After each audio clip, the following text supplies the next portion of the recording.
जब से होरी के घर में गाय आ गई है, घर की श्री ही कुछ और हो गई है। धनिया का घमंड तो उसके संभाल से बाहर हो जाता है। जब देखो गाय की चर्चा। भूसा छिज गया था, ऊख में थोड़ी सी चरी बो दी गई थी, उसी की कुट्टी काटकर जानवरों को खिलाना पड़ता था। आंखें आकाश की ओर लगी रहती थी कि कब पानी बरसे और घास निकले। आधा आषाढ़ बीत गया और वर्षा न हुई। सहसा एक दिन बादल उठे और आषाढ़ का पहला दोंगड़ा गिरा। किसान खरीफ बोने के लिए हल ले लेकर निकले कि राय साहब के काकू ने कहला भेजा, जब तक बाकी न चुक जाएगी किसी को खेत में हल न ले जाने दिया जाएगा। किसानों पर जैसे वज्रपात हो गया। और कभी तो इतनी कड़ाई न होती थी, अब की यह कैसा हुक्म। कोई गांव छोड़कर भागा थोड़ा ही जाता है। अगर खेती में हल न चले तो रुपए कहां से आ जाएंगे। निकालेंगे तो खेत ही से। सब मिलकर काकू के पास जाकर रोए। काकू का नाम था पंडित नौखेरम। आदमी बुरे न थे, मगर मालिक का हुक्म था, उसे कैसे टालें। अभी उस दिन राय साहब ने होरी से कैसी दया और धर्म की बातें की थी, और आज आसामियों पर यह जुल्म। होरी मालिक के पास जाने को तैयार हुआ, लेकिन फिर सोचा, उन्होंने काकू को एक बार जो हुक्म दे दिया उसे क्यों टालने लगे। वो अगुवा बनकर क्यों बुरा बने। जब और कोई कुछ नहीं बोलता तो यही आग में क्यों कूदे। जो सबके सिर पड़ेगी वो भी झेल लेगा। किसानों में खलबली मची हुई थी। सभी गांव के महाजनों के पास रुपए के लिए दौड़े। गांव में मंगरू शाह की आजकल चढ़ी हुई थी। इस साल सन में उसे अच्छा फायदा हुआ था। गेहूं और अलसी में भी उसने कुछ कम नहीं कमाया था। पंडित दातादीन और दुलारी सहुआइन भी लेन देन करती थी। सबसे बड़े महाजन थे झिंगुरी सिंह। वो शहर के एक बड़े महाजन के एजेंट थे। उनके नीचे कई आदमी और थे जो आसपास के देहातों में घूम घूम कर लेन देन करते थे। इनके उपरांत और भी कई छोटे मोटे महाजन थे जो 2 आने रुपये ब्याज पर बिना लिखा पढ़ी के रुपए देते थे। गांव वालों को लेन देन का कुछ ऐसा शौक था कि जिसके पास 10-20 रुपए जमा हो जाते वही महाजन बन बैठता था। एक समय होरी ने भी महाजनी की थी। उसी का ये प्रभाव था कि लोग अभी तक यही समझते थे कि होरी के पास दबे हुए रुपए हैं। आखिर वो धन गया कहां। बंटवारे में निकला नहीं। होरी ने कोई तीरथ व्रत भोज किया नहीं। गया तो कहां गया। जूते जाने पर भी उनके गट्ठे बने रहते हैं। किसी ने किसी देवता को सीधा किया, किसी ने किसी को। किसी ने आना रुपया ब्याज देना स्वीकार किया, किसी ने 2 आना। होरी में आत्मसम्मान का सर्वथा लोप न हुआ था। जिन लोगों के रुपए उस पर बाकी थे उनके पास कौन मुंह लेकर जाए। झिंगुरी सिंह के सिवा उसे और कोई न सूझा। वो पक्का कागज लिखाते थे, नजराना अलग लेते थे, दस्तूरी अलग, स्टाम्प की लिखाई अलग। उस पर 1 साल का ब्याज पेशगी काटकर रुपया देते थे। 25 रुपए का कागज लिखा तो मुश्किल से 17 रुपए हाथ लगते थे। मगर इस गाढ़े समय में और क्या किया जाए। राय साहब की जबरदस्ती है, नहीं इस समय किसी के सामने क्यों हाथ फैलाना पड़ता। झिंगुरी सिंह बैठे दातून कर रहे थे। नाटे मोटे खलौट काले लंबी नाक और बड़ी बड़ी मूंछों वाले आदमी थे, बिल्कुल विदूषक जैसे। और थे भी बड़े हंसोड़। इस गांव को अपनी ससुराल बनाकर मदों से साले या ससुर और औरतों से साली या सलहज का नाता जोड़ लिया था। रास्ते में लड़के उन्हें चिढ़ाते, पंडित जी पालगी, और झिंगुरी सिंह उन्हें चटपट आशीर्वाद देते, तुम्हारी आंखें फूटे, घुटना टूटे, मिर्गी आए, घर में आग लग जाए आदि। लड़के इस आशीर्वाद से कभी न आघाते थे, मगर लेन देन में बड़े कठोर थे। सूद की 1 पाई न छोड़ते थे और वादे पर बिना रुपए लिए द्वार से न टलते थे। होरी ने सलाम करके अपनी विपत्ति कथा सुनाई। झिंगुरी सिंह ने मुस्कुराकर कहा, वो सब पुराना रुपया क्या कर डाला। पुराने रुपए होते ठाकुर तो महाजनी से अपना गला न छुड़ा लेता कि सूद भरते किसी को अच्छा लगता है। गड़े रुपए न निकले चाहे सूद कितना ही देना पड़े। तुम लोगों की यही नीति है। कहां के गड़े रुपए बाबू साहब, खाने को तो होता नहीं। लड़का जवान हो गया, ब्याह का कहीं ठिकाना नहीं। बड़ी लड़की भी ब्याहने जोग हो गई। रुपए होते तो किस दिन के लिए गाड़ रखते। झिंगुरी सिंह ने जब से उसके द्वार पर गाय देखी थी उस पर दांत लगाए हुए थे। गाय का डील डौल और गठन कह रहा था कि उसमें 5 सेर से कम दूध नहीं है। मन में सोच लिया था होरी को किसी अर्दब में डालकर गाय को उड़ा लेना चाहिए। आज वह अवसर आ गया। बोले, अच्छा भाई तुम्हारे पास कुछ नहीं है। अब राजी हुए। जितने रुपए चाहो ले जाओ, लेकिन तुम्हारे भले के लिए कहते हैं, कुछ गहने गांठे हों तो गिरो रखकर रुपए ले लो।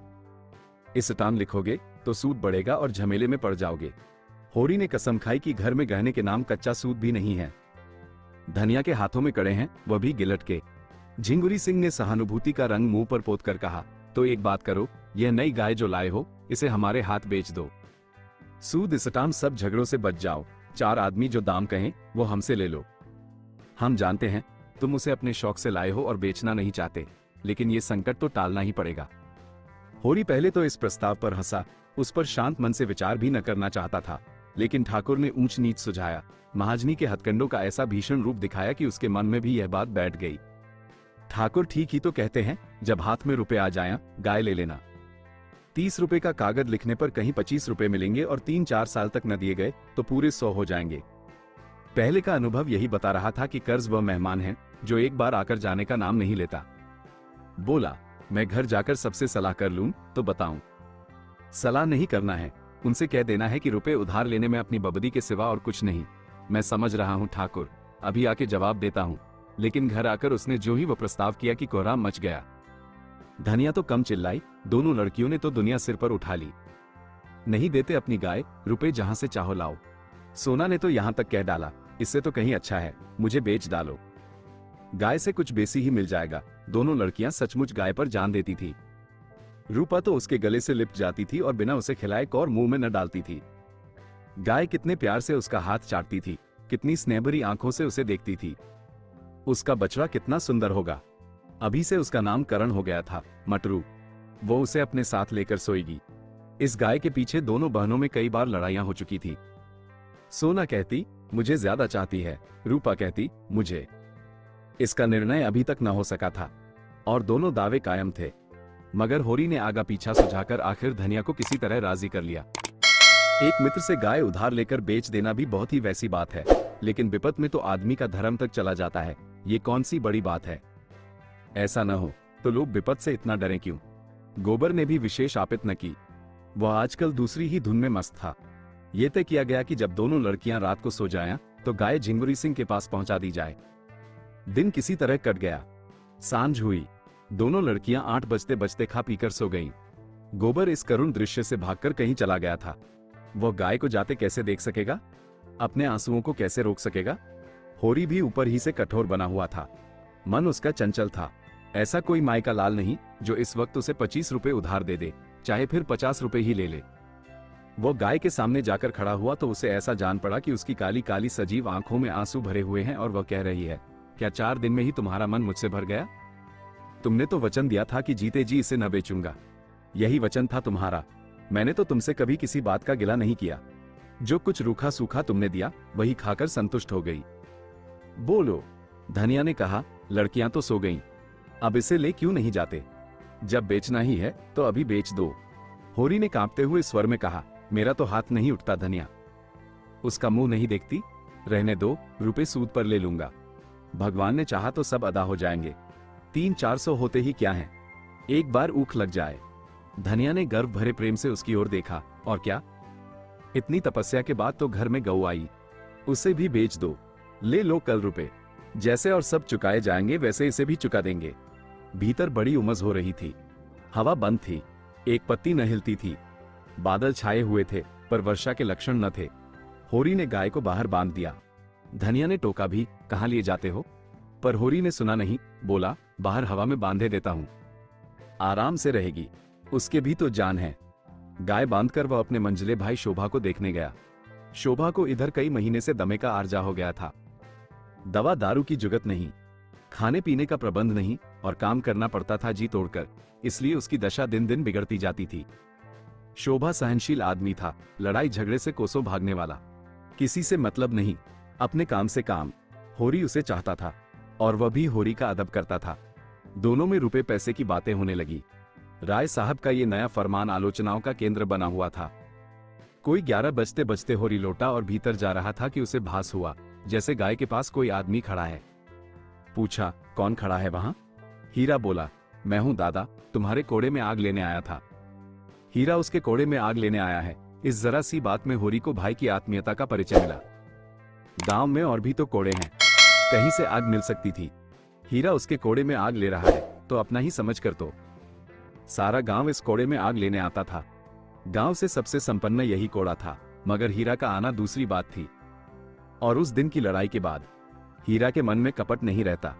गुस्सैल है लेकिन दिल का साफ। उसने स्नेह भरे स्वर में पूछा, तमाकू है कि ला दूं? नहीं, तमाकू तो है दादा। शोभा तो आज बहुत बेहाल है, कोई दवाई नहीं खाता तो क्या किया जाए? उसके लेखे तो सारे वैद्य, डॉक्टर, हकीम अनाड़ी हैं।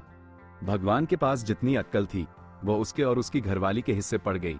होरी ने चिंता से कहा, यही तो बुराई है उसमें, अपने सामने किसी को गिनता ही नहीं, और चिढ़ने तो बीमारी में सभी हो जाते हैं।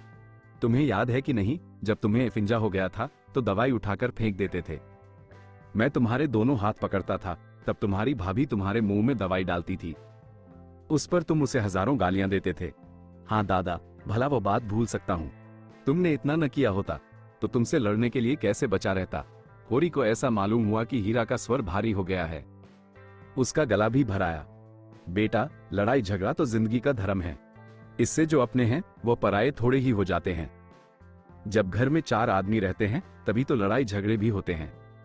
जिसके कोई है ही नहीं उसके कौन लड़ाई करेगा। दोनों ने साथ चिलम पी। तब हीरा अपने घर गया। होरी अंदर भोजन करने चला। धनिया रोष से बोली, देखी अपने सपूत की लीला। इतनी रात हो गई और अभी उसे अपने सेल से छुट्टी नहीं मिली। मैं सब जानती हूं, मुझको सारा पता मिल गया है। भोला की वो रानड़ लड़की नहीं है, जुनिया उसी के फेर में पड़ा रहता है। होरी के कानों में भी इस बात की भनक पड़ी थी, पर उसे विश्वास न आया था। गोबर बेचारा इन बातों को क्या जाने। बोला, किसने कहा तुमसे? धनिया प्रचंड हो गई, तुमसे छिपी होगी, और तो सभी जगह चर्चा चल रही है। ये भुग्गा वो 72 घाट का पानी पिए हुए इसे उंगलियों पर नचा रही है और यह समझता है वो इस पर जान देती है। तुम उसे समझा दो, नहीं कोई ऐसी वैसी बात हो गई तो कहीं के न रहोगे। होरी का दिल उमंग पर था। चोहल की सूझी, झुनिया देखने सुनने में तो बुरी नहीं है, उसी से कर ले सगाई। ऐसी सस्ती मेहरिया और कहां मिली जाती है। धनिया को ये चोहल तीर सा लगा। झुनिया इस घर में आए तो मुंह झुलस दून रानड़ का। गोबर की चहेती है तो उसे लेकर जहां चाहे रहे, और जो गोबर इसी घर में लाए तो ये दोनों लड़कियां किसके गले बांधोगे? फिर बिरादरी में तुम्हें कौन पूछेगा? कोई द्वार पर खड़ा तक तो होगा नहीं। उसे इसकी क्या परवाह। इस तरह नहीं छोड़ूंगी लाला को। मर मर के पाला है और झुनिया आकर राज करेगी। मुंह में आग लगा दूंगी रानड़ के। सहसा गोबर आकर घबराई हुई आवाज में बोला, दादा, सुंदरिया को क्या हो गया? क्या काले नाग ने छू लिया? वो तो पड़ी तड़प रही है। होरी चौके में जा चुका था। थाली सामने छोड़कर बाहर निकल आया और बोला, क्या असगुन मुंह से निकालते हो?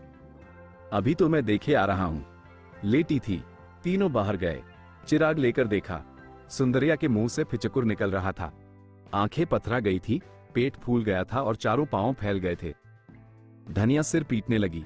होरी पंडित दातादीन के पास दौड़ा। गांव में पशु चिकित्सक के वही आचार्य थे। पंडित जी सोने जा रहे थे। दौड़े हुए आए। दम के दम में सारा गांव जमा हो गया। गाय को किसी ने कुछ खिला दिया। लक्षण स्पष्ट थे, साफ विष दिया गया है। लेकिन गांव में कौन ऐसा मुद्दई है जिसने विष दिया हो? ऐसी वारदात तो इस गांव में कभी हुई नहीं। लेकिन बाहर का कौन आदमी गांव में आया? होरी की किसी से दुश्मनी भी न थी कि उस पर संदेह किया जाए। हीरा से कुछ कहा सुनी हुई थी, मगर वो भाई भाई का झगड़ा था। सबसे ज्यादा दुखी तो हीरा ही था। धमकियां दे रहा था कि जिसने ये हथियारों का काम किया है उसे पाए तो खून पी जाए। वो लाख गुस्सैल हो, पर इतना नीच काम नहीं कर सकता। आधी रात तक जमघट रहा। सभी होरी के दुख में दुखी थे और बधिक को गालियां देते थे। वो इस समय पकड़ा जा सकता तो उसके प्राणों की कुशल न थी। जब ये हाल है तो कोई जानवरों को बाहर कैसे बांधेगा? अभी तक रात बिरात सभी जानवर बाहर पड़े रहते थे। किसी तरह की चिंता न थी, लेकिन अब तो एक नई विपत्ति आ खड़ी हुई थी। क्या गाय थी कि बस देखता रहे? पूजने जोग 5 सेर से दूध कम न था। 100 का एक एक बाछा होता। आते देर न हुई और यह वज्रा गिर पड़ा। जब सब लोग अपने अपने घर चले गए तो धनिया होरी को कोसने लगी, तुम्हें कोई लाख समझाएं, करोगे अपने मन की? तुम गाय खोलकर आंगन से चले, तब तक मैं जूझती रही कि बाहर न ले जाओ। हमारे दिन पतले हैं, न जाने कब क्या हो जाए। लेकिन नहीं, उसे गमीर लग रही है। अब तो खूब ठंडी हो गई और तुम्हारा कलेजा भी ठंडा हो गया। ठाकुर मांगते थे, दे दिया होता तो एक बोझ सिर से उतर जाता और निहोरा का निहोरा होता, मगर ये तमाचा कैसे पड़ता? कोई बुरी बात होने वाली होती है तो मती पहले ही हर जाती है। इतने दिन मजे से घर में बंधती रही, न गमीर लगी न जूड़ी आई। इतनी जल्दी सबको पहचान गई थी कि मालूम ही न होता था कि बाहर से आई है। बच्चे उसके सींगों से खेलते रहते थे। सिर तक न हिलाती थी। जो कुछ नाद में डाल दो, चाट पोंछकर साफ कर देती थी। लक्ष्मी थी, अभागों के घर क्या रहती। सोना और रूपा भी यह हलचल सुनकर जग गई थी और बिलक बिलक कर रो रही थी। उसकी सेवा का भार अधिकतर उन्हीं दोनों पर था। उनकी संगिनी हो गई थी। दोनों खाकर उठती तो एक एक टुकड़ा रोटी उसे अपने हाथों से खिलाती। कैसा जीभ निकालकर खा लेती थी, और जब तक उनके हाथ का कौर न पा लेती खड़ी ताकती रहती। भाग्य फूट गए। सोना और गोबर और दोनों लड़कियां रो धोकर सो गई थी। होरी भी लेटा। धनिया उसके सिरहाने पानी का लोटा रखने आई तो होरी ने धीरे से कहा, तेरे पेट में बात पचती नहीं, कुछ सुन पाएगी तो गांव भर में ढिंढोरा पीटती फिरेगी। धनिया ने आपत्ति की, भला सुनूं, मैंने कौन सी बात पीट दी कि यो नाम बदनाम कर दिया? अच्छा, तेरा संदेह किसी पर होता है, मेरा संदेह तो किसी पर नहीं है। कोई बाहरी आदमी था, किसी से कहेगी तो नहीं? कहूंगी नहीं तो गांव वाले मुझे गहने कैसे गड़वा देंगे। अगर किसी से कहा तो मार ही डालूंगा, मुझे मारकर सुखी न रहोगे। अब दूसरी मेहरिया नहीं मिली जाती। जब तक हूं तुम्हारा घर संभाले हुए हूं। जिस दिन मर जाऊंगी सिर पर हाथ धरकर रोओगे। अभी मुझ में सारी बुराइयां ही बुराइयां हैं, तब आंखों से आंसू निकलेंगे। मेरा संदेह हीरा पर होता है। झूठ, बिल्कुल झूठ। हीरा इतना नीच नहीं है, वो मुंह का ही खराब है। मैंने अपनी आंखों देखा। सच, तेरे सिर की सौन, तुमने अपनी आंखों देखा। कब? वही, मैं शोभा को देखकर आया तो वो सुंदरिया की नांद के पास खड़ा था। मैंने पूछा, कौन है? तो बोला, मैं हूं हीरा, कोड़े में से आग लेने आया था। थोड़ी देर मुझसे बातें करता रहा, मुझे चिलम पिलाई। वो उधर गया, मैं भीतर आया और वही गोबर ने पुकार मचाई। मालूम होता है मैं गाय बांधकर शोभा के घर गया हूं और इसने इधर आकर कुछ खिला दिया है। शायद फिर ये देखने आया था कि मरी या नहीं। धनिया ने लंबी सांस लेकर कहा, इस तरह के होते हैं भाई, जिन्हें भाई का गला काटने में भी हिचक नहीं होती। उफ़्फ़ो, हीरा मन का इतना काला है और दाढ़ीजार को मैंने पाल पोसकर बड़ा किया। अच्छा जा सो रह, मगर किसी से भूलकर भी जिक्र न करना। कौन? सवेरा होते ही लाला को थाने न पहुंचाऊं तो अपने असल बाप की नहीं। ये हत्यारा भाई कहने जोग है। यही भाई का काम है। वह बैरी है, पक्का बैरी, और बैरी को मारने में पाप नहीं, छोड़ने में पाप है। होरी ने धमकी दी। मैं कह देता हूं धनिया, अनर्थ हो जाएगा। धनिया आवेश में बोली, अनर्थ नहीं, अनर्थ का बाप हो जाए। मैं बिना लाला को बड़े घर भिजवाए मानूंगी नहीं। 3 साल चक्की पिसवाऊंगी, 3 साल। वहां से छूटेंगे तो हत्या लगेगी। तीरथ करना पड़ेगा, भोज देना पड़ेगा। इस धोखे में न रहे लाला, और गवाही दिलाऊंगी तुमसे, बेटे के सिर पर हाथ रखकर। उसने भीतर जाकर किवाड़ बंद कर लिए और होरी बाहर अपने को कोसता पड़ा रहा। जब स्वयं उसके पेट में बात न पची तो धनिया के पेट में क्या पचेगी? अब ये चुड़ैल मानने वाली नहीं, जिद पर आ जाती है तो किसी की सुनती ही नहीं। आज उसने अपने जीवन में सबसे बड़ी भूल की। चारों ओर नीरव अंधकार छाया हुआ था। दोनों बैलों के गले की घंटियां कभी कभी बज उठती थी। 10 कदम पर मृतक गाय पड़ी हुई थी और होरी घोर पश्चाताप में करवटें बदल रहा था। अंधकार में प्रकाश की रेखा कहीं नजर न आती थी।